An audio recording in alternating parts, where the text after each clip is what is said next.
Vous savez, il y a une chose qui va vous permettre de vous démarquer. Il y a une chose qui va vous permettre de vous mettre même au-dessus de la mêlée. Et cette chose-là, je remarque que très peu de gens y accordent de l'importance. Dans la Bible, en 1 Samuel, au chapitre 15, au verset 22, il est dit ceci: l'obéissance vaut mieux que les sacrifices. L'obéissance vaut mieux que les sacrifices. Je le répète parce qu'on entend souvent dans le milieu chrétien, oui, il faut être obéissant, il faut obéir à Dieu. Mais dans les faits, je me rends compte que la plupart des chrétiens, bon, moi je vais parler des Africains, parce que ce sont eux que j'ai fréquenté le plus, la plupart des chrétiens africains ne sont pas du tout obéissants. Est-ce que vous savez vraiment c'est quoi l'obéissance? Je pense qu'il faudra vraiment l'expliquer de sorte que tous puissent comprendre en fait qu'est-ce que c'est que l'obéissance. La plupart des chrétiens africains que je rencontre ne sont pas dans l'obéissance, ils sont plutôt dans la singerie, l'imitation. La preuve, vous êtes beaucoup à me demander comment faire ça. Beaucoup me disent, oui, comment tu as fait pour faire ci, comment tu as fait pour faire ça.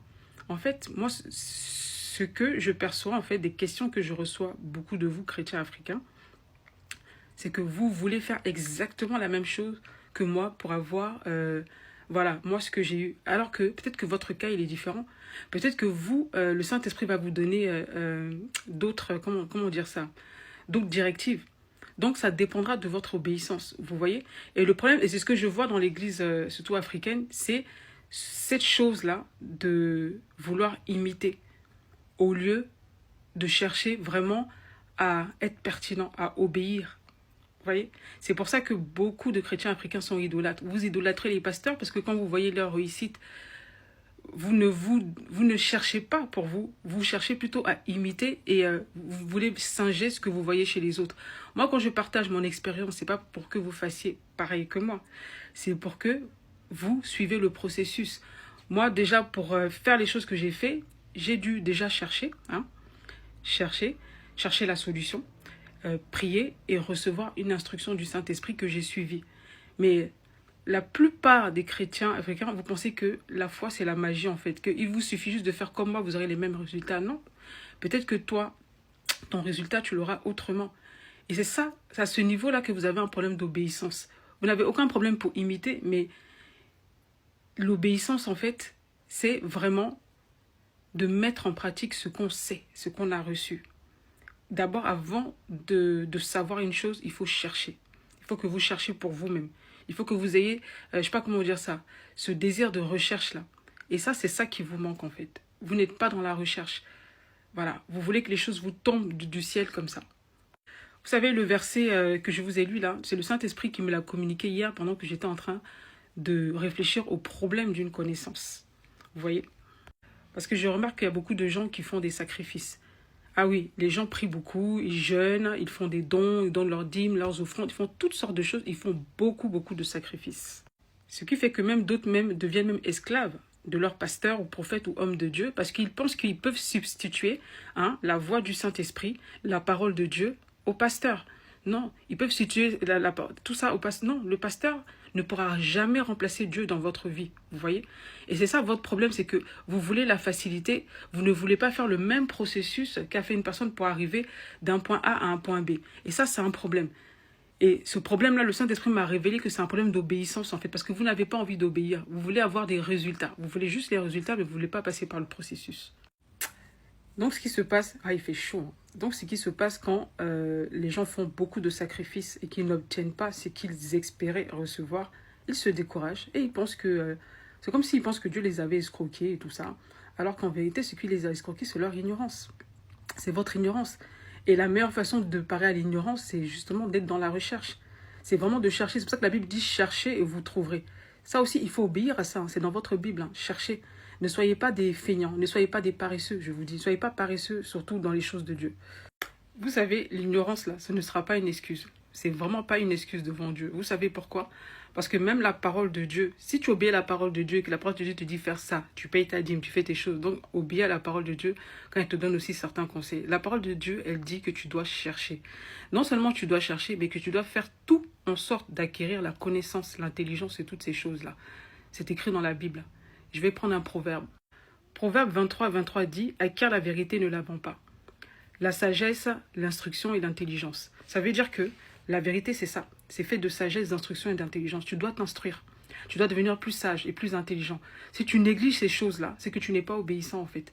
Et il y a beaucoup de gens, vous prenez des mauvaises décisions dans vos vies. Pourquoi? Parce que vous ne voulez pas faire vos devoirs. Vous ne voulez pas faire le devoir d'être obéissant à la parole de Dieu. Pour vous, votre obéissance, elle s'arrête juste à ce que le pasteur dit ou à ce que votre église dit, mais de vous-même, vous n'êtes pas obéissant à Dieu. C'est-à-dire que vous avez totalement annulé en fait le conseil de Dieu pour écouter des hommes. Et ça, c'est très grave. Tu sais, si tu te complais à rester ignorant, tu te complais dans ton ignorance, sache que tu pèches en fait. Parce que tu sais très bien que être une personne qui cherche l'intelligence, c'est une bonne chose à faire. Pourquoi tu ne la fais pas? C'est-à-dire que se complaire même dans l'ignorance, même, c'est pas une excuse. Vous n'avez aucune excuse. D'accord? Quand ton pasteur te dit de payer la dîme et tout ça, tu le fais bien.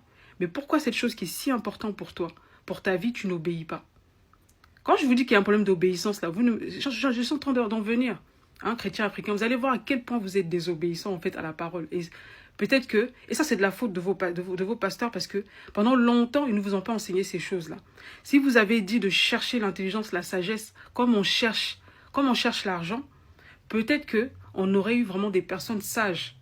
Mais le souci, c'est quoi? C'est que on s'est contenté à vous dire de s'aimer, payer la dîme, que vous allez être béni avec ça. C'est faux. Si la dîme bénissait vraiment, je t'assure que tous les chrétiens d'Afrique seraient premiers. Mais vous constatez que ce sont souvent les païens qui sont devant vous. Ce sont souvent les païens qui ont des gros postes. Voilà. Vous n'êtes pas si bénis que ça. Vous êtes normaux, en fait. Voilà. Quelques-uns sortent à peine de la pauvreté, quoi. Mais voilà, moi, je n'appelle pas ça être vraiment béni parce que quand tu vois que la plupart des païens sont devant, en quoi? Qu'est-ce qui vous différencie? Qu'est-ce qui vous démarque, en fait? Je vais te dire une chose. Si tu jeûnes pendant 40 jours, je prends un exemple. Toi, tu cherches du travail et puis tu jeûnes pendant 40 jours alors que tu ne te déplaces pas pour aller poser tes CV. Tu ne fais pas tout ce qu'il faut pour être employable. Tu ne fais pas les efforts qu'il faut pour trouver un travail. Tu pourras jeûner même 50 jours, il n'arrivera rien. Parce que je t'assure que tu es désobéissant en fait. Tu fais beaucoup de sacrifices, mais l'obéissance, la mise en pratique, pratiquer en fait les principes qui te permettront d'avoir ce que tu recherches, tu ne le fais pas. C'est une forme de désobéissance. Et il y a des gens, ils veulent que Dieu les aide financièrement. Ils sont là en train de prier, Seigneur, aide-moi financièrement, je veux m'en sortir financièrement. Seigneur, je débloque mes finances. Ils font des jeûnes et jeûnes pour que Dieu débloque leurs finances. Mais ils sont désobéissants parce que ce sont des très mauvais gestionnaires. Toi, tu vis au-dessus de tes moyens. C'est toi qui prends les dettes partout. Tant que tu ne te repens pas de ces choses-là, tant que tu n'arrêtes pas de prendre des dettes, tant que tu ne te décides pas à gérer tes finances, à vivre en dessous de tes moyens, à épargner, à faire les actes, à poser les actes, à respecter les principes. C'est ça, obéir aux principes.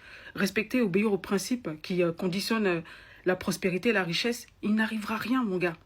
Ah non, non. Et c'est ça le problème, c'est que vous pensez que les bénédictions de Dieu, c'est comme le loto. Je dis que vous êtes désobéissants. La plupart des Africains sont désobéissants, n'obéissent pas à la parole. Et c'est pas de votre faute, parce que ce sont vos hommes de Dieu escrocs, là, qui ne... Eux-mêmes, la plupart sont des illettrés. Ils vont vous apprendre quoi. Eux-mêmes ne connaissent pas les principes. S'ils sont riches, c'est grâce à vous, c'est grâce à vos dîmes et à vos offrandes. Les principes, ne les connaissent pas. Arrêtez de leur donner vos dîmes et offrandes. Bon, il y a d'autres qui se sont formés entre-temps. Ils ont été malins et ils se sont formés, mais vous restez des ignorants. Comme je dis, beaucoup d'Africains préfèrent suivre les idées reçues au lieu de s'informer, de se former et voilà, et d'obéir à ce qu'ils savent. Parce que la Bible dit que si tu sais quelque chose et que tu ne le mets pas en pratique, c'est un péché en fait. C'est un péché. Et que si tu écoutes la parole, ne te borne pas seulement à l'écouter, mais tu dois la mettre en pratique. D'accord? C'est-à-dire que tu dois chercher, quand tu as un problème, tu dois avoir cette humilité-là de reconnaître que tu as un problème, de travailler dessus et de chercher la connaissance et les principes qui te permettront de résoudre ce problème-là. Et d'y obéir et d'y marcher avec discipline. Le souci, c'est le manque de discipline. Personne ne peut obéir s'il n'est pas discipliné. Parce que l'obéissance à Dieu demande la discipline. Et c'est là votre problème. C'est que vous ne voulez pas être discipliné. Vous voulez que les choses vous tombent du ciel. Et le pire, dans votre indiscipline, c'est que vous voulez faire peser le poids de vos fautes, le poids de votre paresse, le poids de votre indiscipline et de votre désobéissance sur les autres, en culpabilisant les autres. Non, au bout d'un moment, non. Vous devez prendre vos responsabilités. Prenez vos responsabilités et soyez obéissants. Tous les sacrifices que vous allez faire, ça ne servira de rien. Tant que vous ne serez pas obéissant et vous ne mettrez pas en pratique les choses que vous apprenez, les choses que vous savez comme justes et vraies. Voilà, c'était mon message de ce soir. J'espère que ça a été compris par ceux qui doivent le comprendre.